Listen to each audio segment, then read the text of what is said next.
Does this work? It seems a little bright, but All right.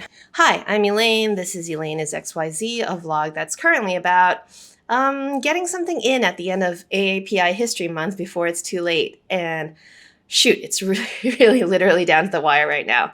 I didn't want to miss it this year, though, because I think in my late 30s, this is probably the first year that I've really confronted the issue of what it even means to be Asian American.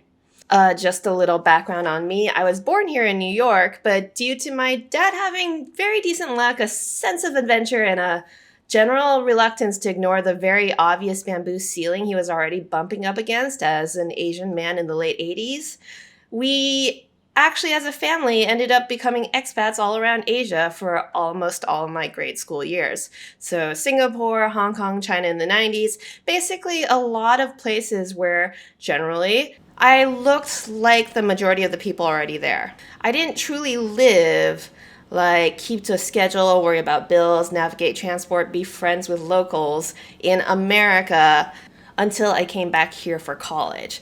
And so, in a sense, I never really experienced what it was like to live as an other, or more specifically, for my otherness to be considered lesser by the dominant system. And therefore, it really took me a while to figure out, well, one, why AAPI was even a category, considering it encompasses the cultures of 4.5 billion very different people, and two, to not gut react, dismiss a lot of AAPI complaints I was hearing as very trivial. Like, there are several stories of microaggressions that are shared quite a lot around the Asian American community. And one common one that I always had trouble relating to was this whole smelly lunch issue.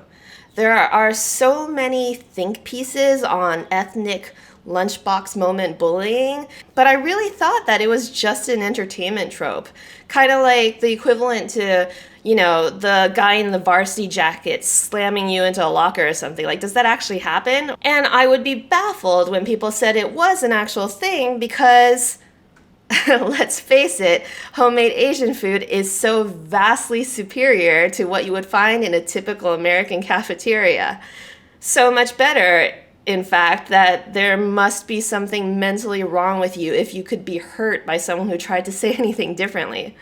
Similarly, the first real kind of people trying to be actively hurtfully racist to me only came around when I was in my 20s in New York, when occasionally some girls, mostly white, would drop weird snide comments about how the guys I was dating most likely had a fetish or were possibly gay and into twinks.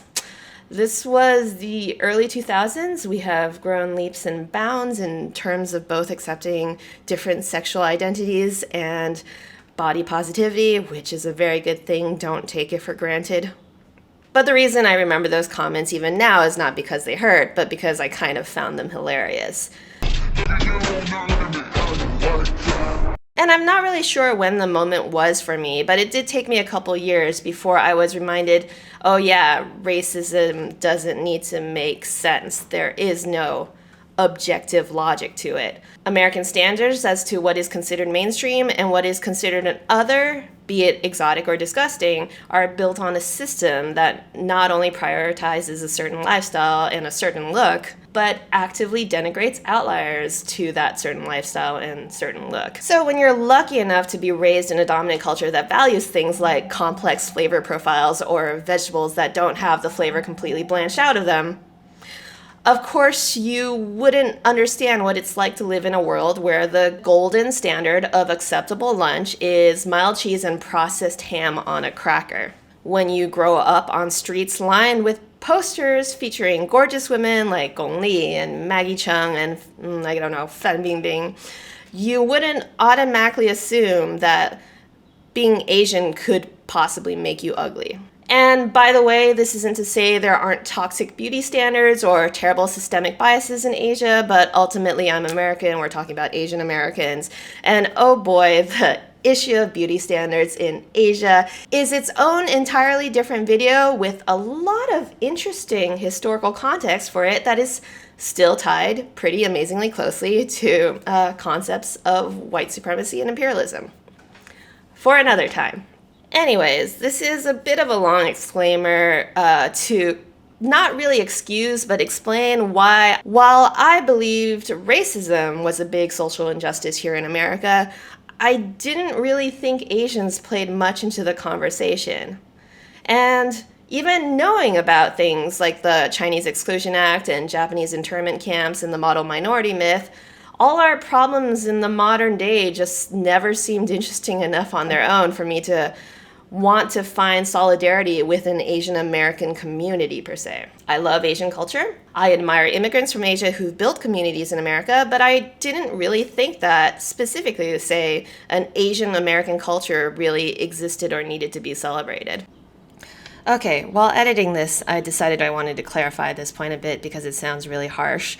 What I think I mean is that so much of what I saw in Asian American representation in popular culture was what looked to me like just a really intense, somewhat annoying inferiority complex. It irked me that all the stories I could find being told sounded more or less the same.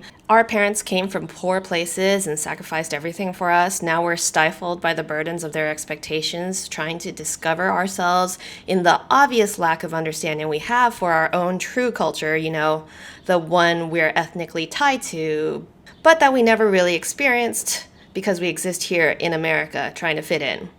I'm not saying that's not a valid story, but how many times do I have to hear it? And it irked me that what we did have here, anime and manga, kung fu films, K-pop, J-Chow, the stuff that was exciting and cool and fun, felt like it had just been imported from Asia. Well, cue the pandemic, which has really brought AAPI issues back into the spotlight. I don't need to reiterate how quick the violence ratcheted up against Asians in this country in the last 3 years. I made a video about it at the beginning of it, and as upsetting as it is to be targeted, it's had this kind of silver lining effect of shaking a lot of Asian Americans out of this kind of minority but power adjacent comfort zone. And yes, there is this self-righteous kind of hipster activist side of me that was a little snarky about all the finance bros and boss babe girlies who suddenly finally cared about racial justice issues. But, well, we have to come to discover racial justice issues somehow. And once I started looking for the intersectional AAPI community, I realized that, they were here all along. I just hadn't thought to look for them, really. And not just the amazing folks who walked side by side with Black civil rights leaders in the 1960s, or the ones who established AAPI and the concept of yellow peril in the 70s, but all the major changes in the 2010s even, that had been built on decades of often thankless, definitely not in the mainstream spotlight work. Work that helped New York elect Margaret Chin, the first Chinese American to represent Chinatown in 2010. John Liu to become the first Asian to win a citywide office the same year. Grace Meng to become New York's first Asian American congressional rep in 2012. Organizations like the Asian Immigrant Women Advocates in the Bay Area had been talking about the interlocking forms of oppression regarding race, gender, and class since the 1980s. Asian Americans Advancing Justice, which is right now best known for their standagainsthatred.com site, helping to track hate incidents against Asian Americans, they got started in the 1990s. Wow, there is actually a lot to work with when you push yourself to find it. And this year, for the first time, I've also actually gotten to experience what Asian American culture could be. This last final week, in fact, has given me a wonderful chance to sit with Asian Americans from a lot of different backgrounds that did have common ground. Like, I went to a book talk in Chinatown that was filled with Asians who had been involved in the class struggle and the art scene since the 70s when the term AAPI came to exist as a political movement. The book talk centered around Arlen Huang, one of the original members of the Godzilla Asian American Art Collective, which was this New York-based group from the 90s that tackled issues of representation and collaboration and what it means to be Asian American. I got the book to support. And it's filled with a lot of cool art, really fun photographs, and personal stories from people who have been working on this idea of Asian American identity in these communities, beyond trying to find protection against people who don't like our food or think we're ugly. And then the next day I went to this fancy schmancy benefit with a bunch of finance bros and boss babe girlies who, yes, are a little green when it comes to activism, but we're also engaging very deeply into the conversation of what Asian American representation can look like in art, in politics, and so on. Kitty, no. No, you're not allowed on here right now. Stay off. And the fact that both events were coming from very different places with possibly different fundamental philosophies. Like, I don't think there were a lot of people who would casually and happily mention Marxism at Venue 2, but with much more similar thoughts about what it means to be Asian American than I think I would have expected. And you know, it was just another one of those light bulb moments for me where I had the realization that, you know, I probably thought Asian American culture didn't exist because I also never tried to look for it. I think I'd subconsciously bought into the model minority stereotype of us, that my overarching group was only obsessed with status and success, and creatives among us Asian Americans were rare. I'd grown up never seeing many authors or actors or artists that looked like me here in America and spoke my native language of English. And so I assumed it'd been beaten out of us somehow. That the only art we could really make was kind of boohoo sob stories of how our parents wanted us to do something more practical and money-making with our time. You doctor yet? No, Dad, I'm 12. Talk to me when you doctor. Like, I believed with my whole chest that as an Asian American who had pursued journalism, I was already a liberal arts rebel in the sea of Asian American conformity. How embarrassing. And I really hadn't realized that throughout all these years, there had been so many of us doing cool, creative things that had storylines outside of Asian parents are strict.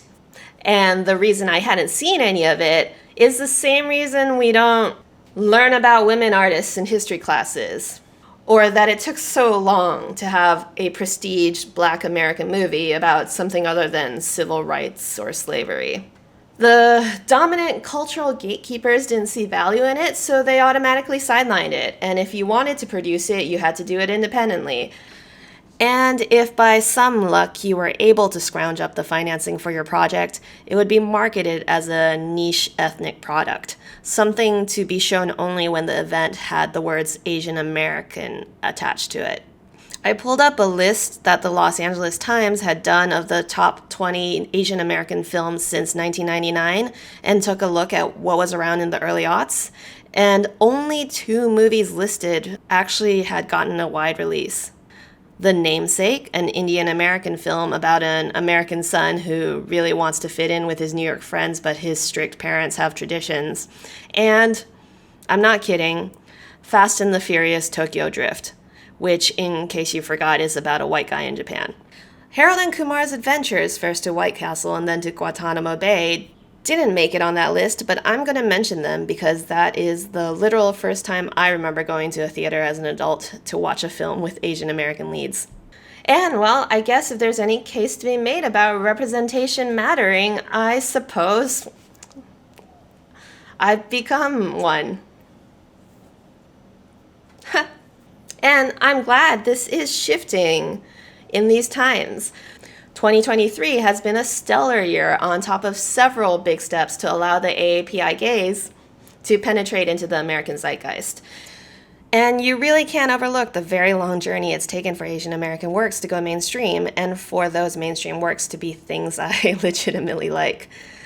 I may have personally found Crazy Rich Asians kind of problematic, but there's no denying that its success paved the way for studios to greenlight a Marvel blockbuster like Shang-Chi and make room for quieter American-made productions like Minari to not be sent into the back alleys of ethnic indie cinema. And never a decade ago would I have dreamed that the Oscars would have been swept by something like Everything Everywhere All at Once, a story that pulls heavily from multiple genres of Asian diaspora cinema, but that is universally relatable in its themes of dreaming about your better selves, resolving intergenerational trauma, choosing gentleness over violence. And on the journalism side, it's so refreshing to see so many Asian names being bylines or guest hosts and producers of NPR podcasts. And I have to say, it wouldn't have been possible without all of these artists and activists that I've only been learning about in these last couple of years, and only been meeting this last year, that have been planting these seeds for decades. So I'm probably showing like a lot of examples just like in screenshots around me. I'll try to put as many of them as I can into the summary. And you'll probably notice that my examples lean very Chinese American, I know. Personally, specifically on the culture front, I still think that AAPI, the term, is a bit too large a descriptor. I wish we'd kind of allow for a separation of East Asian from South Asian from Pacific Islander when we are talking about representation, because we need more representation of all those groups, but I feel the conversation ought to be reframed outside of representation in AAPI. Like, I don't want us to be fighting over a piece of the pie. I would like us to take over more of the whole pie. Obviously, the reason we're having trouble representing all of us in this pie slice category is literally because we are many separate categories being grouped together here in America, just because we aren't white and we're also not black. Maybe it works for political purposes, but boy, does it make it hard to find common ground on manners, history, even treatment by white supremacy. Like, nobody in 2020 thought Mindy Kaling was going to give them COVID. Nobody in 2002 thought Lucy Liu looked like a terrorist. Luckily, we are seeing inroads into mainstream culture for all of these groups. And, well, I think I'm rounding out AAPI month, celebrating that fact and reminding myself that just because I know the beats of the big history, that doesn't mean I know what's going on in between, and it definitely doesn't mean that I already know the people on the ground. So I'm looking forward to meeting them and learning from them, because I'm living in America again.